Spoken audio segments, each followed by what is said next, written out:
Hello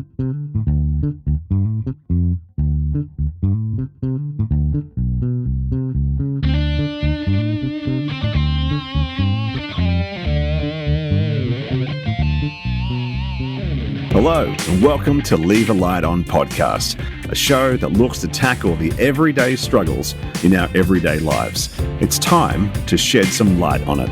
Here's your hosts, Shane and Chev. Hey, legends, welcome to Leave a Light On podcast, another episode in the books. And alongside me is Shane. How you feeling, buddy? How's your week been, all right? Yo, how's it, Chev? What's happening? Good. Not much. Super excited for today's episode, man. Yeah. This is going to be awesome. Yeah, it's going to be good. Really excited. We've got a really special guest today, so that's going to be great. How about, give him a shout out. Let's introduce him. Let's get it on. Oh, yeah, we're going to get straight into it. It's bloody eighth. Yeah, righto. Okay, Chev, so today's special guest, a little bit of background behind who he is. So he is a professional sportsman, or was a professional sportsman, should I say. He is now retired out of the industry. He played 186 first-class appearances, 106 of those being in the A-League. So that should give you a hint of what sport this was. And then 80 of those in the Malaysian Premier League. Now, I don't know about you. Malaysian Premier League sounds pretty cool. He'd be running around with a shorties. Yeah. How would that be? Yeah. Tall, straight, white Australian man running around with Asians. Yeah. That'd be funny. I mean, you'd definitely be a couple feet taller than them, eh? Awesome. Yeah, so 186 appearances in first-class football, of which he scored 9 goals. And for the position he was in, to score 9 goals is actually pretty good. Okay. Yeah, it's not like a striker whose bread and butter comes from scoring goals.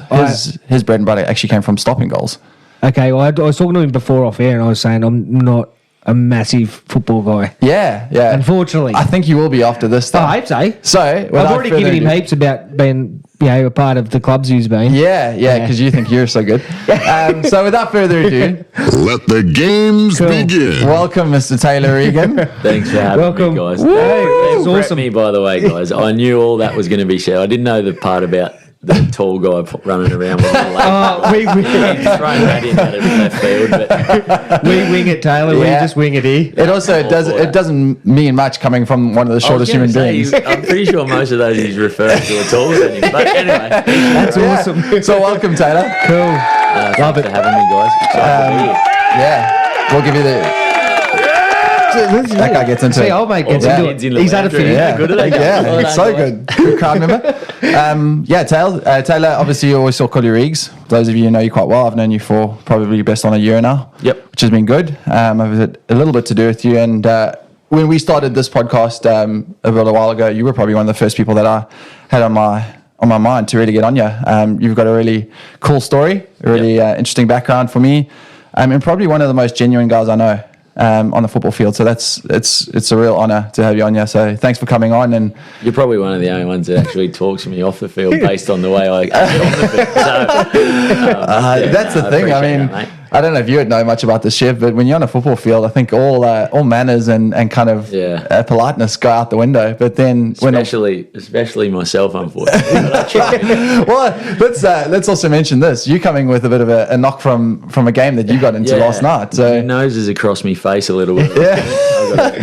So if you sound a little bit out of all sorts, it's just Bit because nasally. you're just struggling with a bit of a nose injury there. Yep.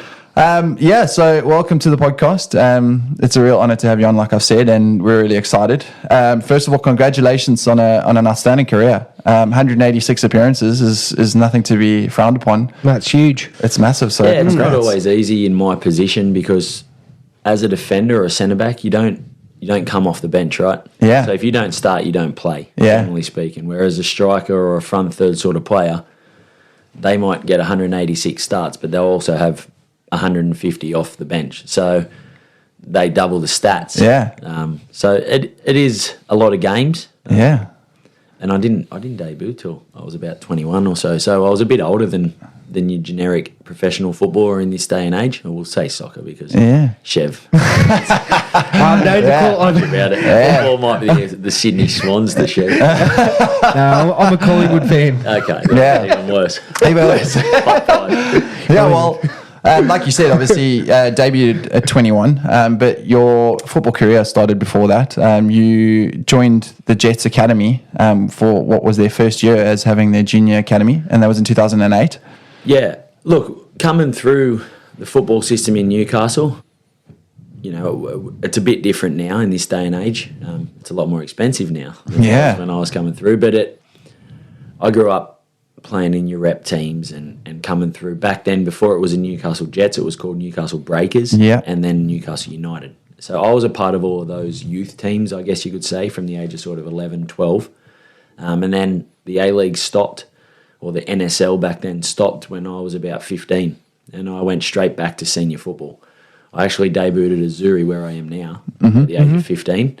Yeah, that's the local league, in Newcastle. Yeah, in Newcastle. Yeah, NPL. And I debuted there as a very, what I considered to be, I thought I was pretty grown up. You know, I'd had a backpack with the Woodstock and the condoms down at local parties for years. But the reality was I was walking into a change room with men. Yeah. And it was a real eye-opener. But I think it sort of shaped who I am today. I think growing up with a little bit of a different, that old school sort of mentality, you know. Not just on the field, but off the field too. Like, if you've got an issue, you don't whinge or you don't talk too much behind backs. You don't mind a bit of confrontation and things like that. And I think that shaped my character, which probably held me in good stead forward in my career. So, absolutely. And then, as you mentioned, 2008, the Jets won the grand final in the February. Yeah. And the following year, the Youth League started. And I was lucky enough to be named the captain of the Youth League squad, and I was there for 2 years before getting my opportunity in 2010 to debut in the A-League. Awesome. Yeah. So contracted in 2010 was when you first signed your first professional contract for the Jets, which would have been a monumental occasion for you, I'm sure. Super exciting when you got to put pen to paper and realise this is now my career. Well, I think the Jets youth team at the time paid about $120 a week. Oh, man, that's like not even enough for petrol in your car. That's terrible. 4 or 5 times a week.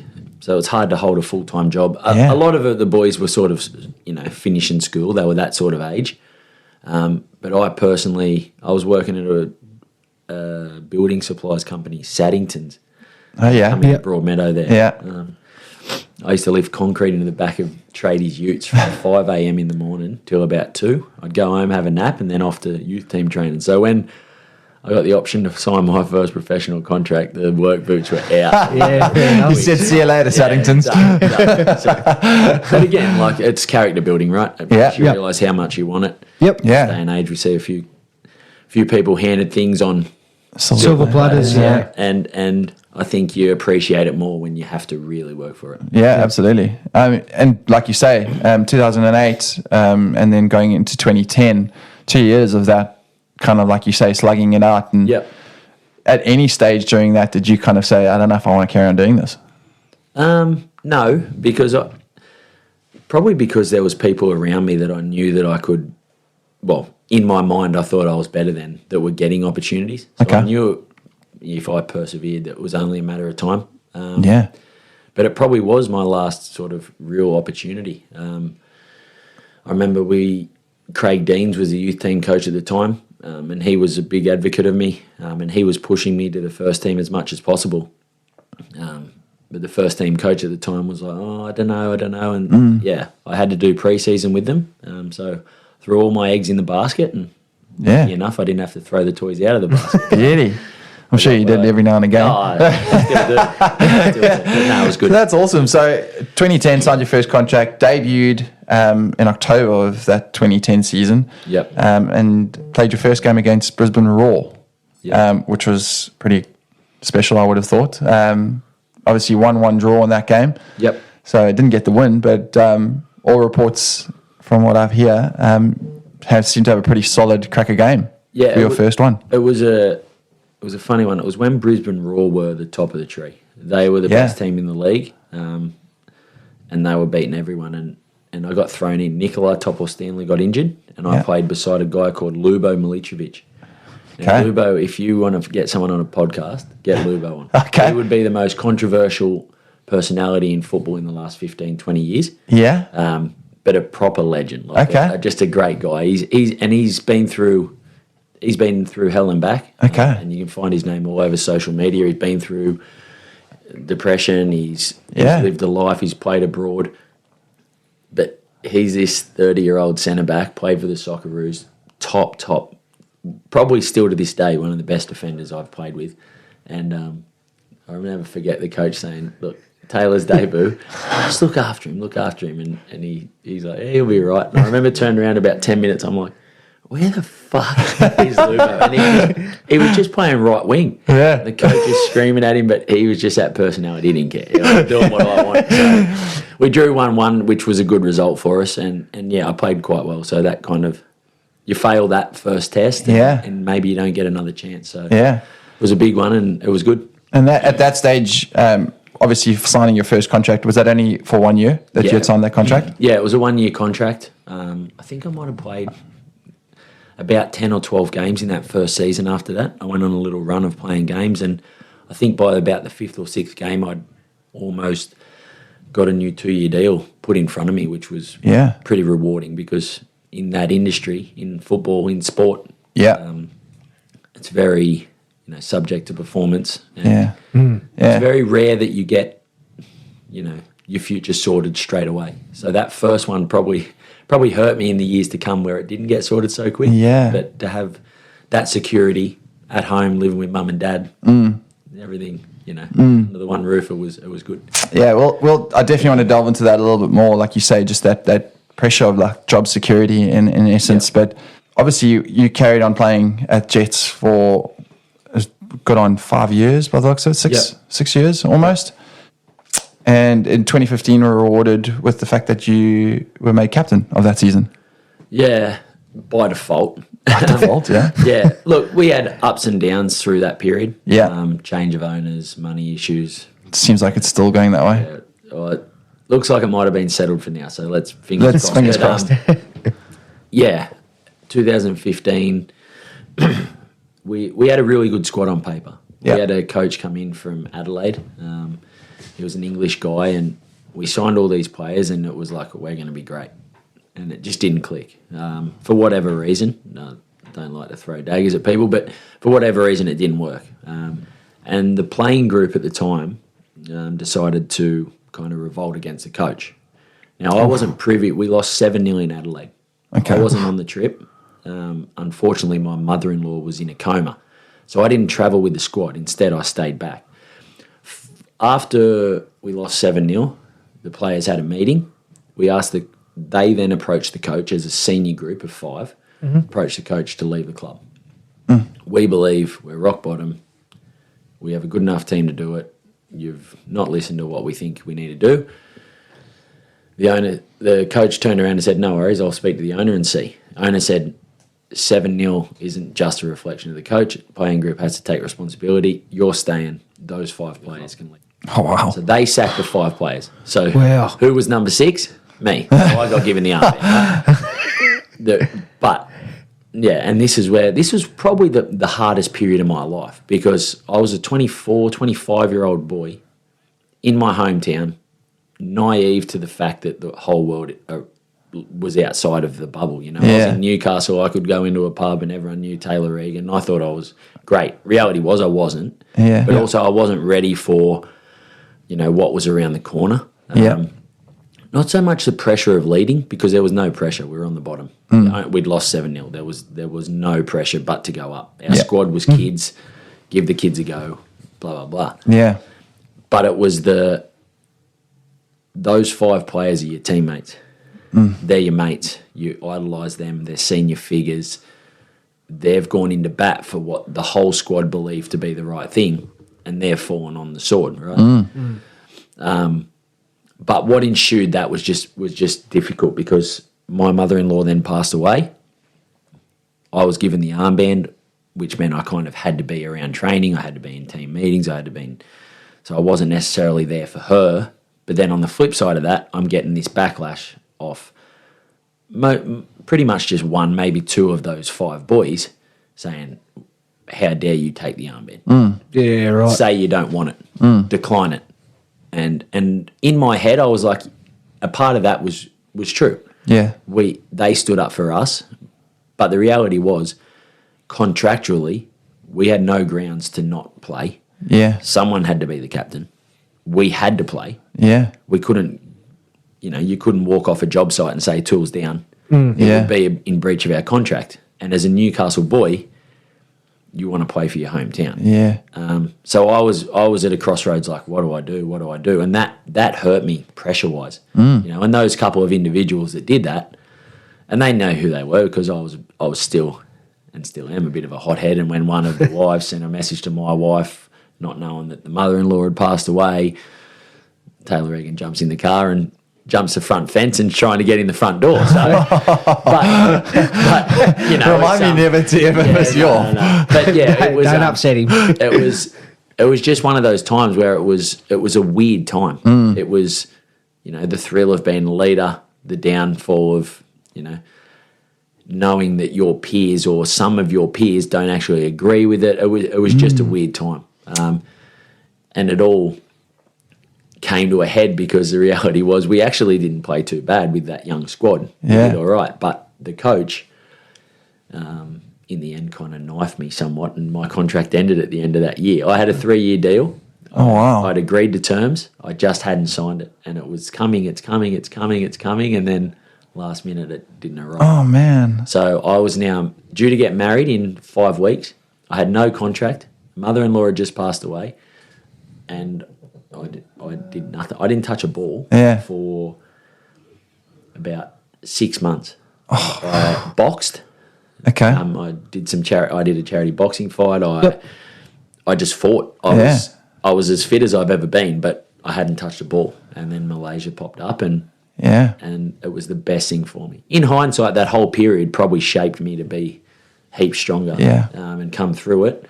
But yeah, in the end, you know, I took that armband, and that's where it's come from, right? I took that armband probably by default, but at the same time, you know, still a very proud moment to wear the armband as a leader of your hometown club. Yeah, I bet it would have been awesome. Yeah, I mean, geez, there's so much that I want to touch on in what you just said there. Obviously, one of them being the fact that you had all of this stuff going on in the background, and still having to then come and portray this brave kind of face to not only your teammates but the coaching staff, and then when you run out in the field in front of all the fans, and meanwhile you've got all these struggles going on in the background, like you say, with your mother-in-law and being sick. How did you manage to deal with that side of things, where you're now trying to put on this brave face for everyone, but obviously have all this stuff that you now almost like a rising tide that's just kind of... Yeah, I think I almost saw it as a distraction, though. I almost felt like football was a way to get away from it. The mother-in-law was very ill. She'd been ill for the best part of 3 months, probably in hospital. So when I was at training or on the pitch, as bad as that sounds, everything else kind of disappeared. The emotion of that side of my life disappeared and allowed me to focus on that. But I'm also very lucky that the wife is such a strong character. Yeah. You know, like she's pretty... I mean, we nearly got married in the ICU unit at one point. But aside from that, she was very strong and very, you know, very easy to help me through that period. But yeah, football's changed a lot since 2015, though. It wasn't like I didn't have Instagram, you know, I didn't have all those social media platforms. I don't even feel like it definitely wasn't what it is now, right? Yeah. So there was no reading of negativity. Yeah. It was, people's opinions weren't necessarily heard by everyone. So I think that helped as well. I think in this day and age, social media is the scariest tool we have. Also can be very, very, very helpful, but used in the right way. Well, I think Marcus Rashford actually was someone who was talking about this, the Man United player, and he was talking about the fact that just because you're entitled to an opinion doesn't mean you always need to give it. Yeah, absolutely. And he was referring to obviously the fact that Man United were going through quite a bad slump in the Premier League, and they were catching a lot of flack as players. Yeah. And all the Man United supporters were going like, you guys aren't good enough. You're getting paid all this money. Like, what are you doing? And he was just saying like, we're not here to play badly. We're not here to mess around and you know, disappoint our fans. Like, we're also going through this. Yeah. And just because you have the right to have this opinion on a social media, it doesn't mean that should be something that you do, because all you're doing is adding more fuel to the fire. For sure. I I hate social media for that aspect. And I've had plenty of arguments with media managers and at clubs. I'm like, why do you need to have the comments button open on your Instagram? Yeah. Why don't you just have photos and post what content you want? Yeah. Why do you give people an opportunity? Oh, it creates more interest. And it's true, it does, right? And I get it. Yeah. But the reality is I've seen kids come off games in A-League, in Malaysia, they're in tears before they sit down in their locker. And when you ask them why they're in tears, they know they made a mistake. But they're worried about what they're about to read. Yeah. And that for me is the scariest part of it, is that we are, as professional sports people, open to those opinions. You can say don't read them, but everyone fucking reads them. Yeah, everyone does. And yeah, that is such a dangerous thing. But it's also dangerous because of the perceptions that people put out there. Yeah. Like you see somebody's lifestyle and you might be going through a tough time and you're like, oh, look how good they got it. Yeah. Bullshit. Yeah. Yeah. They don't have it that good. Of course they have highs, but not many people, post the lows. Yeah. I still use a filter. I still look at all and everything, but there's, I think social media has a lot to answer for. Yeah. But it is a shame that people feel that speaking negatively or voicing an opinion about people like that. Yeah. Especially because you guys are always in the spotlight. I know you said before about not so much not having social media, but it wasn't as big as what it is now, but you guys being in the spotlight and all that sort of stuff would make it so much harder because people don't see the bad side of, like they only see the bad side of things with you guys. Yeah, for sure. And so I know what you're saying. That's it. If people are doing it for attention, right? Yeah. People will write a negative comment because if you write a negative comment, someone that agrees with you will like the comment. If you write a positive comment and people agree with you, they don't like it. They won't like the comment. It's a negative thing. I can't even explain it, but like I even saw one of my friends, Riley McGree, just signed a new 4-year deal with Middlesbrough this morning. And I was looking at the social media and it popped up, and I was like, the fans must love him. It was all positive, and there was one negative comment, and it had a few likes.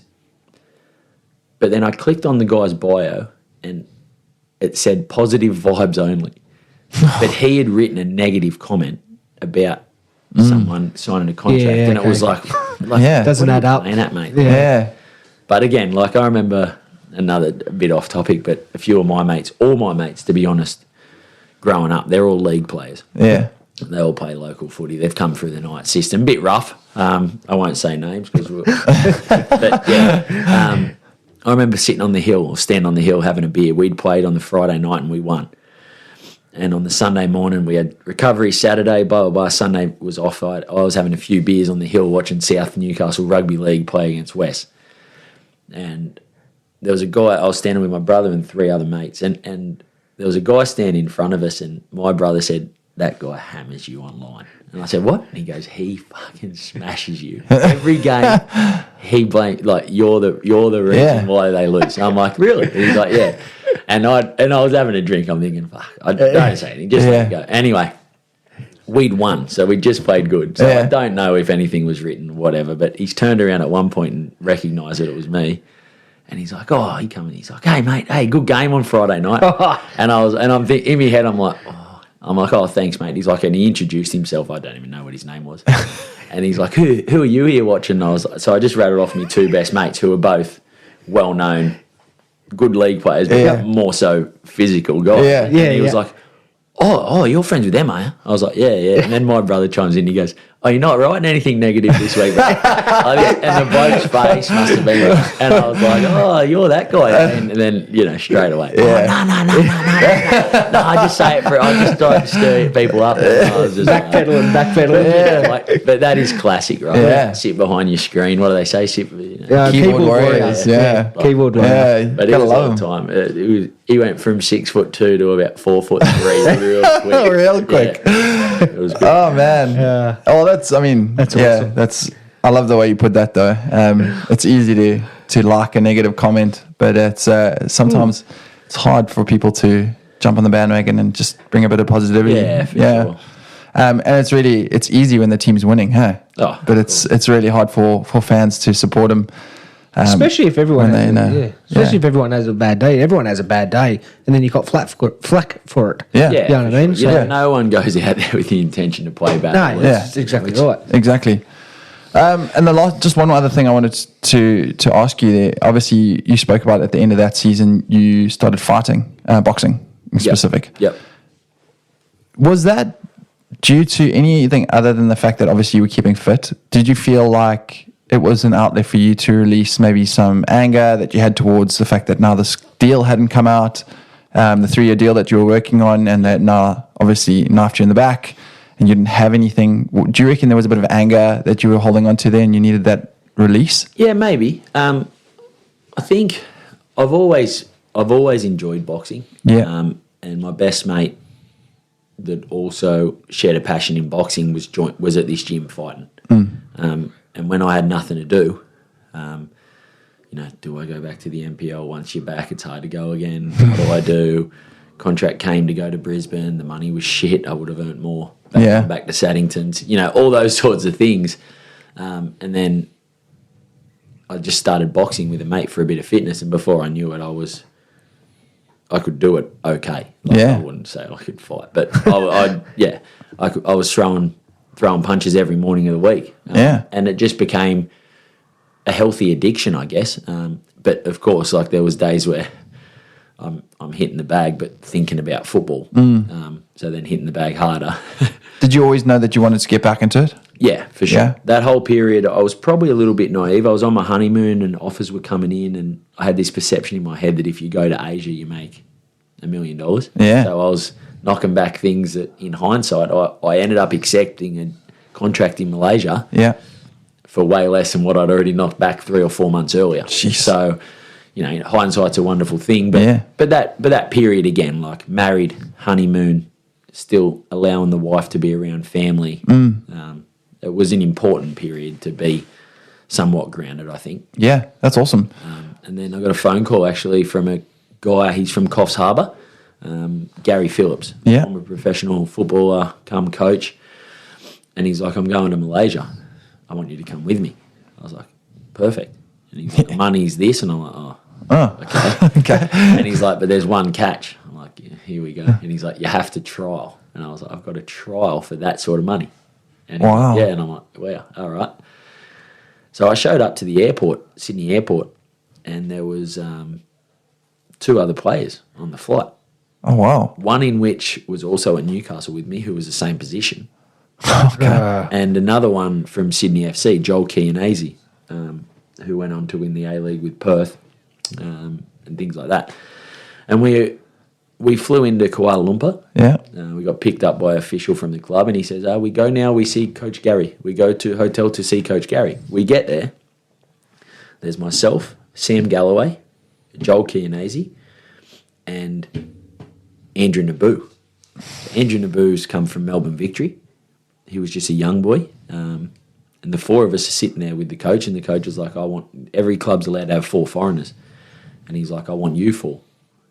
But you've got to all trial. So we played a few friendlies, and it turns out myself, Joel, and Andrew were signed, but they needed one more. And we ended up ringing another Australian guy, and he came and joined us. So we had all 4 foreigners in the 2nd division in Malaysia. And when I say it wasn't good money, it was still better than the A-League because you saved everything. You got paid bonuses, accommodations included, cars included, flights are included, and avocado on toast with poached eggs cost Smashed $6. That's awesome. You're making better money. But it was really interesting. We were in the 2nd division. The club wanted to get promoted, and we were equal first. Transfer window opened. Yeah. And we got to change something. Politics comes in. The politicians that own the club want to change something, and our coach is like, do not do it. Do not do it. Do not do it. Sure enough, they get rid of Joel Kearney, who leaves us with 3 months payout. He signs at Perth Glory, plays there the next 5 seasons, which is a far better standard than the standard we were playing in the 2nd division in Malaysia. Yeah. Andrew Naboo, he leaves us. This is an incredible story and one about determination. And he was so determined. He was so focused on it, and he was younger than us, but he was so driven. It was almost like sometimes it was like it's too much. Like, bro, it's 40 degrees outside. You're putting on a high, a mask and running around our housing estate like with your shirt off in a Muslim country. Dude, stop. What are you doing? But he was so driven to succeed. So anyway, they've got rid of him. He's gone back to Newcastle Jets to trial. They signed him on a 1-year deal worth $70,000 gross. Yeah. Super included in that. After 5 months, they gave him a new deal worth $80,000 and $90,000 gross. Yeah. So he's been sacked by a second division Malaysian club. He's now in the A-League and he started winning it. In that second season, Jets have made the grand final. He's on $80,000. He finished that season. He went to the World Cup with Australia. He played at the World Cup where you get 150 grand if you're in the squad, or it might even be more than that, 200 grand to go to the World Cup. Jeez. From there, a Japanese club paid the Jets $500,000 roughly. He went there for $64,000 US net a month. Jeepers. So he was sacked from a second division Malaysian club, and 18 months later he goes to a World Cup and earns ridiculous. Yeah, I was about to say, lots of, that's crazy. But just a perception, right? Yeah. A perception of we need change, politicians getting involved in football where they shouldn't. He would have been in hurt locker. Like, what am I going to do? I've got to go back and trial now. I wasn't good enough, blah, blah, blah. And then he's gone on to become what he is. He's now in Melbourne City. He's been there for 4 years. He's fine. But it's just, unreal. It's crazy. Yeah. That's just football, Made bank. right? Yeah, well, he's made bank, absolutely. Unreal. But yeah, so that was my first trip to Malaysia. That was your first trip to Malaysia. And you missed out the fact that you were also named captain of that side. Yeah, that was... Did you get paid extra, a little bit extra for being captain? Absolutely not. I just had to shout the coffees every time I was somewhere because the coach was like, "Mate, I made you captain on a reason." Start shouting. Awesome. So that was 2016 season that you then signed for Negeri Sembilan. Negeri Sembilan. So Sembilan, Negeri in Malaysian is state. Okay. Means state, and Sembilan is the number 9. Okay. So there's 11 states, and Negeri is the 9th state. So we played for the state team. Okay. Which meant you had a little bit of financial backing, but at the same time, it meant you were subject to politics. Yeah, sounds like it for sure. Yeah, I think. I mean, I've been involved in the industry now as well, so I know exactly what you're talking about. I don't think there's a league in this world where politics doesn't infiltrate sport. I don't think there's a job in this. I was just you guys are in the mines. You can't tell me everyone that comes in the mines went through the full job interview. Did it without knowing someone, or he might have been a good league player. So, sing Tell you, it happens everywhere. Exactly, 100% right. Exactly. Absolutely. So 2016 season obviously over. Did you know where you were going next? Super successful season until that window. Yeah. I would have been there for the next 3 years. They were in love with me. Yeah. Once they made the switches, Taylor Regan couldn't keep his mouth closed, and every time we'd lose a game, I reminded the politicians that they lost the game. Oh, wow. And my wife was pregnant. Okay. So did she go over with you to Malaysia? Yes. Yeah. So all 4 of us that were there all had our partners with us. It was just a massive holiday. It was she was pregnant, and we had a few things popping up. Yeah. Adelaide United came knocking. And it made sense. Okay. Wife pregnant, first child, no really idea what we're doing. Yeah. Albeit she's Kiwi and got 784 first cousins and kids, so she knows what she's doing. But we were very new to it, so we were like, what should we do? And sure enough, when Adelaide popped up, it was like, this is perfect. This is the right move, yeah. So I sent her home to have the baby, and I flew to Adelaide. Mm-hmm. And I got the phone call within a week and a half of being there. It's coming. So we had our first son born here in Newcastle, and then a week later he moved to Adelaide, and we were there for the next 2.5 years. Beauty. Great. From what you were telling me before we started, probably best time of your footballing career was at Adelaide United. Yeah, for sure. 2017 to 2019. A proper football club, and culture and feeling around it. We had success with the Australia Cup. We won that in 2018. We lost it in 2017. We finished third or fourth in the A-League. It was a good season. 2 seasons, but it was a fun time. It was a great group of boys. Plenty of stories that we can't talk about. We'll get in trouble. But yeah, it was a really good time. A really good time in my life, and obviously had a newborn son that was growing up in a beautiful city. We loved it. Yeah. So went from this like ultra low time in your career in 2015, obviously when you were made captain of the Jets, and things were just like you say on a bit of a bad wicket there with things that were happening in the background and losing that deal, then to the most probably greenest pasture you've been into in 2017. It's quite a big change. Yeah, it changes quick, right? Yeah. I think that's the nature of the beast as well. That's the industry. The highs of winning and the lows of losing. Yeah. I've always said my whole career, the high of winning isn't as high as the low of losing, though. Yeah. Losing hurts way more than winning. Yeah, it's crazy. It is crazy. Still to this day, I would agree with that statement wholeheartedly. Yeah. I love winning. Yeah. When you win, you so the elation and it's so good. But losing hurts for a lot longer than winning feels good. Yeah, I know when I play. Know why? I don't know, because when I play now and I come home after a loss, my missus is like, she knows for the next, probably the rest of that day, I'm like not even one that she wants to talk to. She's like, I'll leave you in your little cave because I know that you're just going to be you're just going to be in your own little space. It's a weird thing, isn't it? I don't know if that's just. And don't you find that like when you lose, you'll go back and you'll watch and you'll be like, I did that wrong, and you'll analyze everything about your game. But when you win, you don't do that. No, I'm the You opposite. don't look. Yeah. If we lose, I do not look if we lose. If we win, I'm like, I did that so good. If I win, I'm like, I go through all the video and I'll be like, I did that wrong. I stuffed up here. I should have done this better. But when I win, I don't even go look at the video. It doesn't matter. We won. Yeah. No, it's ridiculous. Probably the opposite. I like watching the good stuff. Mate, I only look in the mirror after I've done push-ups. I think I need to take that approach from now on.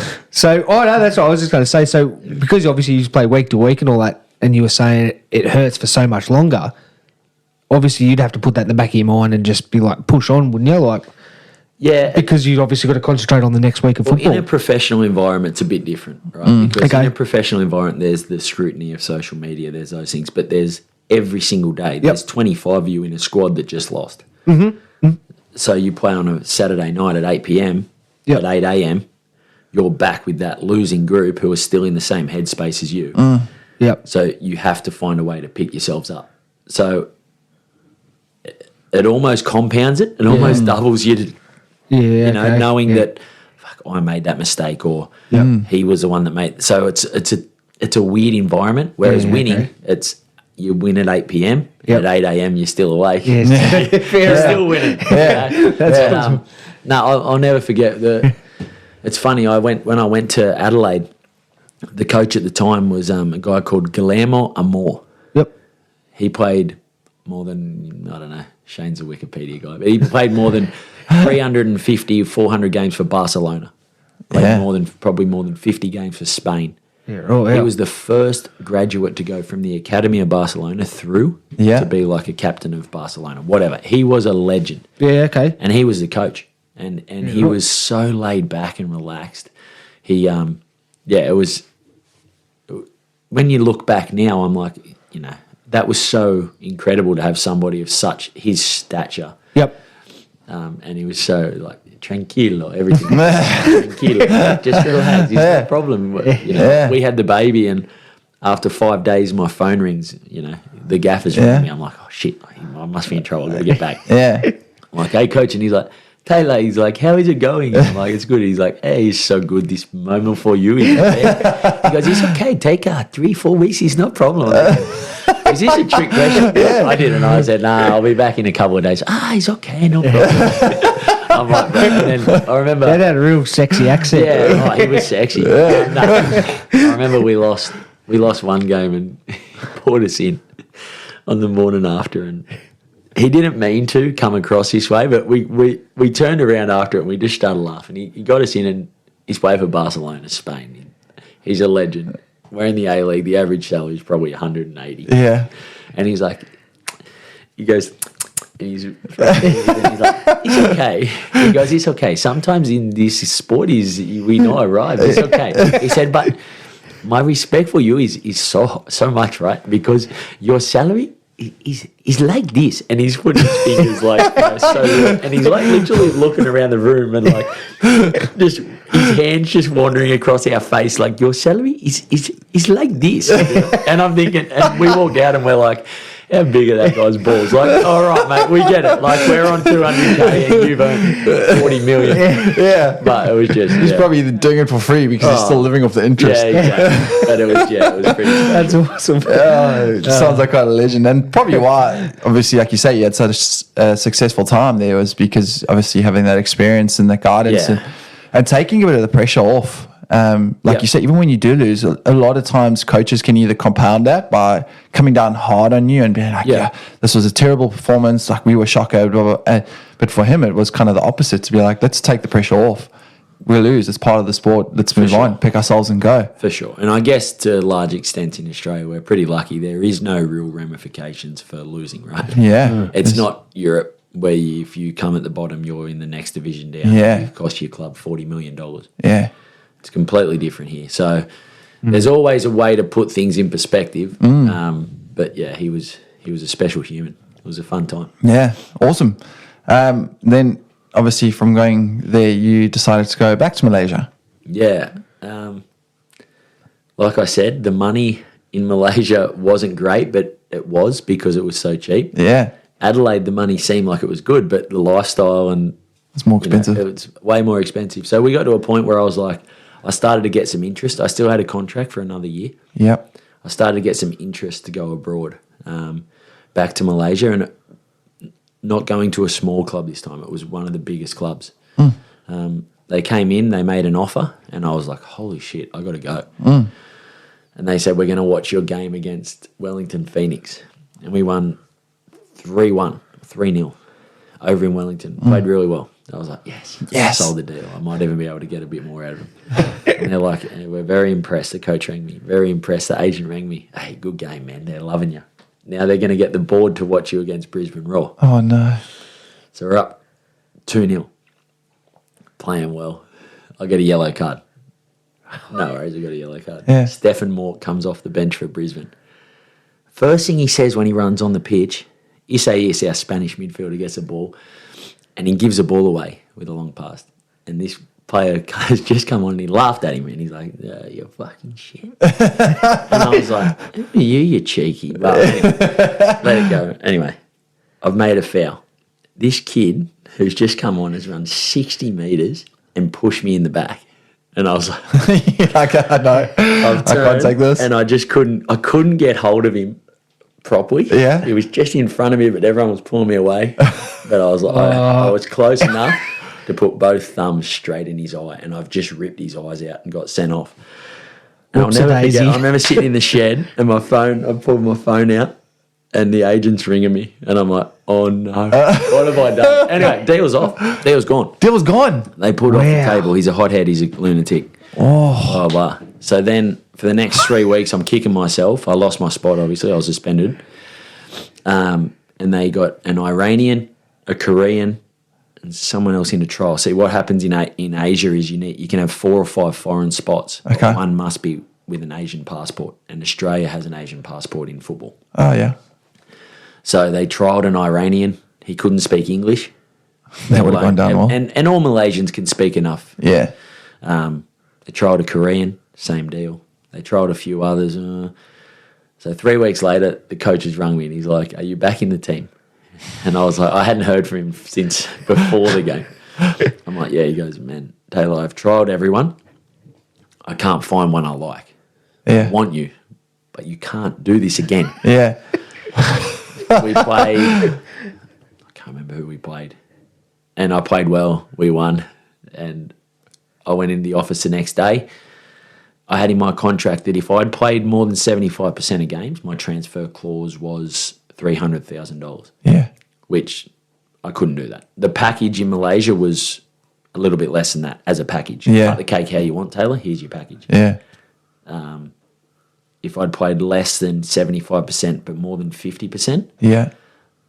the get out clause was 150,000. If I'd played less than 50%, and so thanks to my red card, I was at like 54%. But I wasn't. If I didn't play the next game, Yeah. I would be under 50. So I was like, well, it's up to you. Yeah. But I can wait one more week. Blah, blah, blah. So in the end, they let me go. I paid $50,000 out of my own money Jeez. to break the contract, Yeah. knowing that I actually got that back in the Yeah. signing bonus. Okay. You know what I mean? With the other club. Yeah. And I was on a plane 4 or 5 days later. But it was just, it was crazy. What a roller coaster. Oh, it was fun. Like Yeah. it was all fun, and it was, Yeah. it was a great time in my life, but the financial stability that next contract, which was only for 1 year, was going to give me, Yeah. was huge. So That's unbelievable. I mean, considering, do you think it helped the fact that you still had that extra year that you weren't necessarily like with the Jets where you came out and you had nothing and then you were like, okay, well, I've got to get something. And so you jumped to the it's first. just a timing thing. Yeah. The A-League doesn't line up with a lot of places in Asia. So I was leaving the A-League in January Yep. to go to Malaysia, which is what I did. But the A-League contracts finish in June. So it's the middle of the A-League season. So I came out of contract at the Jets in that rough period in June. But that's the middle of the season in a lot of Asian clubs.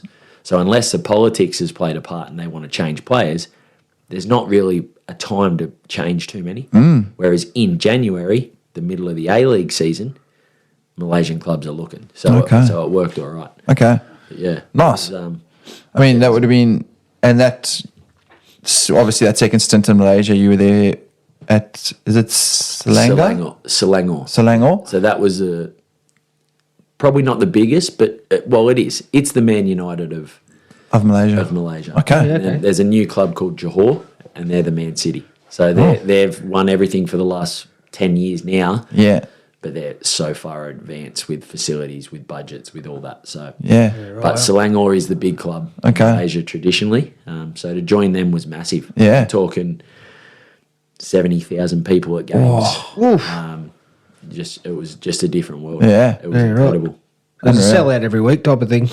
Well, No, you but couldn't sell it out because it was a 100,000 seat stadium. Oh, there you But go. It was, it was Yeah, incredible. huge. Okay.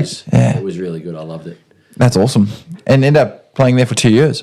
Yep. Halfway through Yeah. the first year, got offered an extension. Yep. Signed that, and then that second year was when COVID hit. And Yeah, okay. I was a captain, and the first thing they did was try and cut salaries. So it was my responsibility as captain to stand up for the players and fight the management Yeah. to get our salaries as close to what we could as possible. Okay. So I put people offside, which I knew was going to happen. But to stay in a club for more than 2 years in Malaysia is fairly rare anyway. Yeah. But yeah, I wouldn't say I made enemies, but I had to fight for what the players wanted because that was my role as captain, and it probably hurt a little bit some relationships with people. But again, I was able to fight, and the locals were able to trust me, and I think I left a real legacy with them because I learnt to speak their language. Like, saya boleh cakap semua bahasa Melayu. I can speak everything Malaysian. Oh, I jeez. just said, like, so I learnt as captain, Yep. if I'm going to really connect with these people, Yeah. I need to try and take it upon myself to do everything I can. So I did That's that. awesome. And then Did you learn all the swear words first? They were the first thing I learned. Shalaka, shit, cookie, pussy, all those. But yeah, the coach that took me there, that was the one that went into bat for me when I gouged someone. Yeah. He ended up leaving halfway through the year during COVID and went to a second division club. And that's where I went after that. Okay. So he took me and a heap of others to get him promoted, and we did. Yeah. But financial difficulty, Yeah. all that. So I'm still to this day owed a fair bit of money. Yeah. It's been through the court system. The club's actually folded for now. Okay. If they ever try and come back, the debt will reappear. Okay. There is a bit of a fund there where I can sort of chase some money if I desperately need it, but it gets a bit complicated and things Yeah. like that. So we'll see. Until I'm on my knees, I'll... Yeah. So that was, what, half of 2021 that you were at what was Sarawak United. Sarawak United. So 2019, first season in Selangor. 2020, second season in Selangor. Halfway through COVID. Early on, COVID hit. Season was shortened. End of that season, signed a 2-year contract with Sarawak. Okay. So the terms of the contract was, this is your salary for 2 years, but if you get us promoted, this will be your salary the second year. Okay. So the way it works in football is if you're ever more than 2 months behind on salaries, you can give them 15 days notice, Yeah. terminate your contract. So all year we were 2 months behind, 2 months behind, 2 months behind. And I kept giving notices because I knew that the guy had the money, but he was asset rich, cash poor. Oh, yeah. Kept giving 15 days, quick, settle it. And we were top, so he was never not going to settle it. So Yeah. season finished, we got promoted, everyone's celebrating. We're still 2 months behind, mate. Here's your 15 days. I'm going back to Australia for the off season. Yeah. Out of sight, out of mind, 15 days scheme. My lawyers rang me and she was like, what do you want to do? And I'm like, what does this look like? And she's like, if you give them that letter now, you are officially a free agent. And they will owe you every single cent through the court of law. And I was like, give that letter now. Bang. Gave them the letter. They transferred me $80,000 about 4 hours later, but it was too late. It was already out of the days. Yeah. And by the way, that's not 80,000 wasn't 2 months. Sorry, that was a lot more than that. Yeah. But yeah, so they trying to please stay. Yeah. And I was like, sorry, it's gone. Yeah. And at the same time, Arthur Pappas was the coach of the Jets and was like, Taylor, we'd love you to come in and we need a bit of a culture. We need some leaders in our change room. Yeah. So I came in there and played 10 games out of the last maybe 15 or 16 of the A-League season and then I was done. Yeah. I was an old man. Yeah. Officially.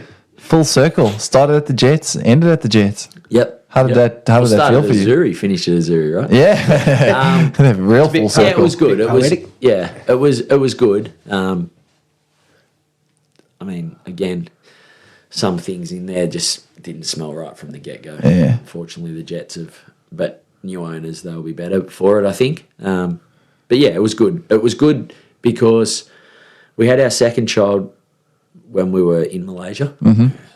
There's something in the water over there, so if you have anyone listening out there that might have the stress of trying to get the wife across the line, I'll tell you what you do in Malaysia. Go to Malaysia. So yeah, we fell pregnant as soon as we went there with the second stint at Selangor. So yeah, it was good because I got to come back here and play in Newcastle. I think one of my last games, I knew it was coming to the end. I took both the kids out on the pitch before it. So I've got a lifelong memory or a photo there of me standing on the pitch in my hometown jersey with my two boys on my hips. So that's pretty special. Yeah. But yeah, again, I would have stayed in Malaysia longer. My wife's niece, my niece, passed away. She drowned in the lake. She was 4 years old, no life jacket, with somebody that wasn't a family member, and they tipped, and she passed away. So my wife and kids jumped on the next flight. So I did the last 5 months in Malaysia by myself. They had to do the quarantine thing and all that, but she just wanted to get home. She wanted to be around family. COVID had taken its toll, and then this was the final straw. Yeah. So they were at home, and I was there for 5 months, and I was like, all right, I'm done. This 2 month, thing can happen. Let's do it. So yeah, when the opportunity come to be back full time, I kind of went, let's do it. Yeah, that's 5 awesome. months in Malaysia, come on. 5 months in Malaysia by yourself, you would have played up, wouldn't you? No. During COVID. What are you going to do? No, fair enough. I thought you might have played up. I needed a VPN to play up. Fair enough. That's awesome. Look, it was the first 2 weeks. No kids, no wife. That's no it, what one it to is, yeah. sleep in. Oh, how good's this? I watch Netflix all day, go to training. Yeah. I think there was me and a Brazilian boy, Sandro. What a player, but Yeah. what a drinker, man. We would train. We'd finish training. We'd go straight to the brew house. You'd get a book of pints, 10 pints for like maybe 20 Australian dollars. And I'd have been smashed. And then it wasn't each. We'd go halves. We'd have 5 pints each. But this was 4 days a week. But it's so hot. You're training. Like you're not putting on weight. Yeah. And then we'd have 2 bowls of carbonara and some chicken wings. And we'd sit at this joint 4 days a week, 5 days a week, and just we were laughing. His wife was back in Brazil with his 2 daughters. My wife and the 2 boys were in Australia, and we were just like, what are we doing? That's awesome. What are we doing? That is awesome. Oh, man. That's unbelievable. Yeah. All right. So kind of where I want to just maybe just wrap this up with you, Riggs, is just you've spent most of your life in a pretty high-pressured environment where it was perform or lose your job or potentially obviously get dropped and sitting on the bench. So you're fighting every week for, like you say, 2 spots in the team. And if you're not, that pressure of kind of gets to you. Yep. What are some of the tools that you kind of used in order to help manage not only the pressure of that, but maybe even the disappointment of not always performing at your best? Yeah, I think the one thing I was always mindful was that I kind of felt like I could live 2 lives. I felt like family and friends were a massive escape for me. And because my friends and family weren't in that industry, they didn't understand it, but it also meant the conversations weren't about that. You know, I feel like when life hits you hard with like money issues or things like that, and you're at work and you're working hard to make that money, but you know that it probably only just makes ends meet. Doesn't give you the lifestyle you want. But then you go home and the wife might have been shopping or wants to go shopping and things like that. There's no escape from your issue. Whereas in football, my issues were football. My wife had no idea about football. She still doesn't know what offside is, you know. And my mates, like I said, they were league boys. They just wanted to drink and fight. Yeah. So they didn't have that pressure. So what it allowed me to do was switch off completely from that. Whilst in football, I still had those stresses, those tough times. But at home, that was completely different. And I think I had that everywhere I went. I think I always had that, except for that period through COVID where the family weren't there. It was football and football. Yeah. But the performances in my mind, I was ready to come back. So I wasn't stressed about the next contract. And that period in 2015 where the home life, because of what was happening with the mother-in-law, was tough, that side of my life was coming to training because of the individuals that felt upset with me. So that was probably the only period of my life where both sides of my life combined. Yeah, kind of clashed, There was no escape from it. But in terms of the rest of it, there was always, I could put it to the side, if that makes sense. I think that's pretty important. I mean, I don't know what everyone goes through. I've never had a real job.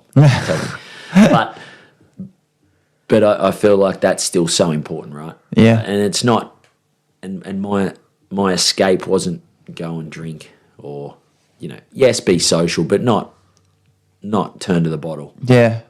Or turn to drugs or anything like that. Yeah. But it was just completely switch off from what the pressures were. Yeah. And I guess I feel like there would always be a way to do that in every situation. Yeah. And I mean, I don't speak for those that go through tough times, but that would be my biggest thing, is to try and find something where you don't actually think about it.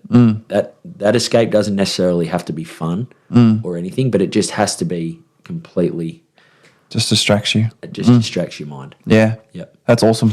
Yep. I think that's the biggest tool. Yeah. That's great. That's a great tool. I think, like you say, it's always good to have that separation between the problem and your escape, so that if you are faced with, like you say, something that you're really struggling with, the way that you can separate it and say, right, that's something that's at work or at football, like you say, or wherever it may be with family, and then my distraction is completely different, and it's something where I know exactly how you feel, like when you say you get onto a soccer field sometimes and everything else disappears. Yep, for sure. And you're focused on, in that moment, what's happening, you know, the next tackle you got to make, the next ball you got to kick.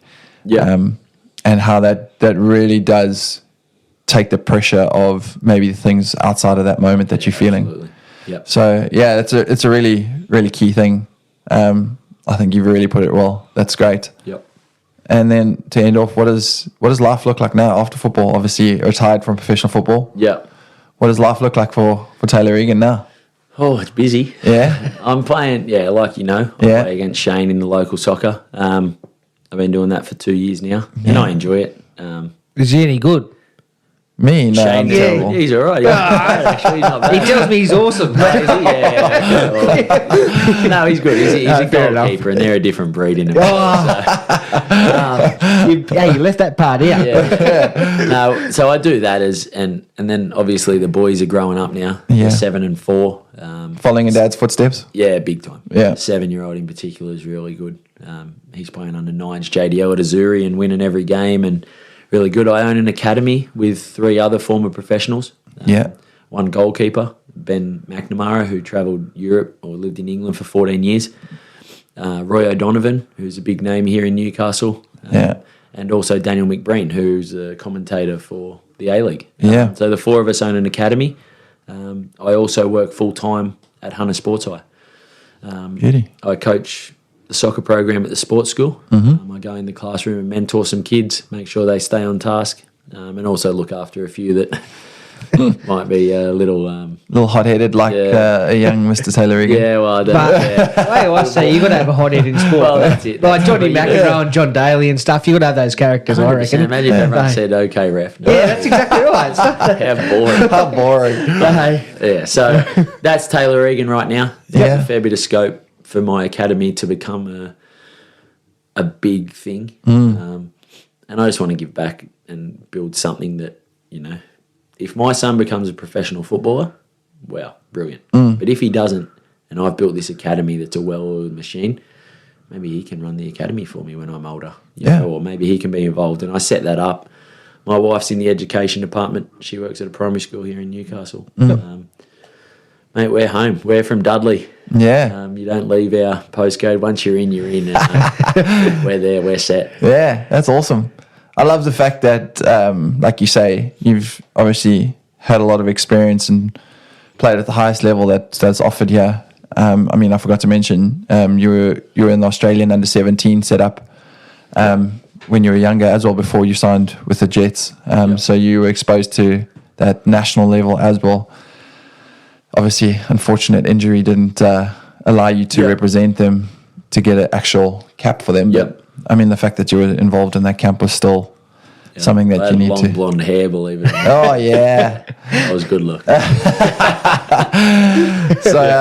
the fact that you've had this illustrious career that you've had, and now you're giving back. I think the nice, if I can say anything, is that even if your son doesn't, like you say, follow in your footsteps, I think you have the scope to really inspire so many kids. Yeah. And really, like you say, mentor them, and the fact that you're involved in the Hunter Sports program and you're mentoring kids there. Yeah. What a beautiful thing to kind of be like, I now have the chance to give back. Yeah, for sure. That's the best thing, right? Like, it's scary though. You work in a school system, you see the pressures that they're faced with. Not so much the pressures, but the distractions, the social media, the gaming. Like, there's kids that are funded at the school, right? That come with autism, ADHD, bipolar, medicated kids for this, for that. They're not the issue. They're great kids. They're good kids. They're just sometimes misunderstood. Yeah. But the kids that sit in front of gaming devices all day, all weekend, then come to school, they have no social skills. That's the scary thing. And that's where I think, I see the biggest issues moving forward is that they are addictive devices for these kids. So when I see kids on games in classes when they're meant to be doing English but they're playing games, I lose my marbles. And I'm not even the teacher. They're like, Mister, what are you doing? And I'm like, get off, mate. Yeah. Like, you look like you haven't seen the sun in 6 weeks, mate. Get outside on the weekend. Like, please, go to the skate park, fall off, come to school with a graze on your knee. Yeah. kiss your first girl. I don't care. You're 14. Wake up. Get out of your bedroom. You've just hit the nail there because me and my missus, we went out for dinner only a couple of weeks ago, and there was a couple of young kids there, and the parents are just throwing an iPad in front of them. Yeah. It's like, come on, where's the colouring in pencils? And you know what I mean? Like something different. So I understand exactly where you're coming from with that. Yeah, and there's a time. It's too place, easy. Right? It's too easy. I always say, no iPads. I give mine an iPad. Yeah. But Yep. There's a time and a place. go and play mud footy. Go and fight. Yeah. Those are the best days. I still remember. Yeah. Poured with rain outside and just picked up a ball or something like. You went outside with your mates. And Yeah, so we used to do that, but we used to play cricket and stuff like that. how you playing cricket in the rain, bro? We would do it all the time. Oh, dude. Backyard cricket in the rain, bro. Like, it's One awesome. sport I could never do. Oh, okay, fair enough. But at Singleton, there's not too many options what you can do, mate. To be honest. Exactly. League, cricket, I don't know. He said he likes AFL. but I didn't know that I just want to let everyone know, go Sydney FC. I don't play anymore. I don't care. Go for it. No, honestly, we really appreciate you giving us the time of day to come on the show. Mate, I'm not much about footy, as I said to you at the start, but I've learned a lot today with your story, and I think it's awesome, especially where you've been to, where you're going, and now where you are now. So I really appreciate you. Yeah, Riggs, taking the time. Thanks so Awesome. much for taking the time out to obviously come and share with us your story. Obviously the things that you struggled with, and just your journey so far. And if I can say one thing, obviously, is that good luck in your future. In terms of your academy, Elite Football Academy. Yep. Anyone who's listening and wants to send their kids, Join the waiting list. join the waiting list. But good luck and thank you. Thank you for obviously putting your heart out there to share not only with our listeners, but obviously your career in football, whether it be Having me. local or abroad. You're welcome anytime. And we want to say thank you. So all the best for the future. Rock on. And we hope to have you again maybe in the future when things are... Yeah, for sure. Thanks for having me, guys. Keep doing good things. And, I'm sure people out there will become more and more aware of what you're doing and appreciative of the things you do for them as Absolutely, well. yeah.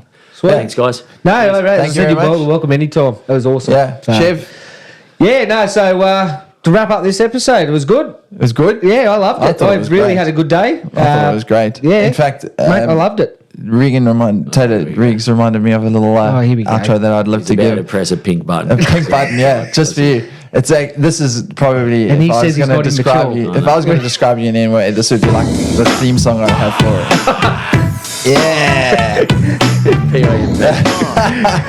No, Riggs, we appreciate you being on here, mate. Thank you so much for sharing your story with us and everything you've achieved. Congratulations, obviously, on your career. We would love having you on, honestly, and sharing your story. So, Chev, Yep. another episode done. Mate, I'm absolutely cheering. It was Absolutely awesome. cheering. I really had fun today. Yeah, It was awesome. It was awesome. So, anyone who Get around is it. listening, remember, Especially, check out our socials. our socials. Leave a light on podcast. Yep. That's Instagram, that's Facebook, and according to Chev, we now have TikTok. Yeah, we do. So I don't know what TikTok Get is all You'll about. never get me on. Hey, I'm not a big TikToker. It's taken me weeks to figure out how to bloody use it. But I figured Guys, I walked the in the more front places. door here and I saw him doing a Beyonce TikTok. All the single ladies a shirt off in front of the mirror. Shirt off in front of the mirror. Yeah. But last thing, I suppose, give Taylor, give yourself a plug on the old academy. Yeah, Elite Football Academy. Give yourself a plug. Yeah, Newcastle Elite Football Academy. We're only new. We're about 18 months old. We've got a large waiting list, but we've also got about 180 kids already. Trying to build a pathway where we can create some future Socceroos Awesome. out in Newcastle. Yeah, and hopefully Beautiful. get the Jets back Jump to on winning it. ways. Get around it. So get around it. If anyone's wanting more information, hit us up. I'm sure we can get you those details. But Riggs, thanks so much. Thanks. Appreciate I it. really appreciate Cheers, it. guys. Anyway, for another Cheers. episode, stay Another safe. episode, stay safe, and don't forget, let's leave a light on. Hey, thanks for listening. We hope you managed to gain some insight from today's episode. Jump onto our socials and reach out. And until next time, wherever you are, let's leave a light on.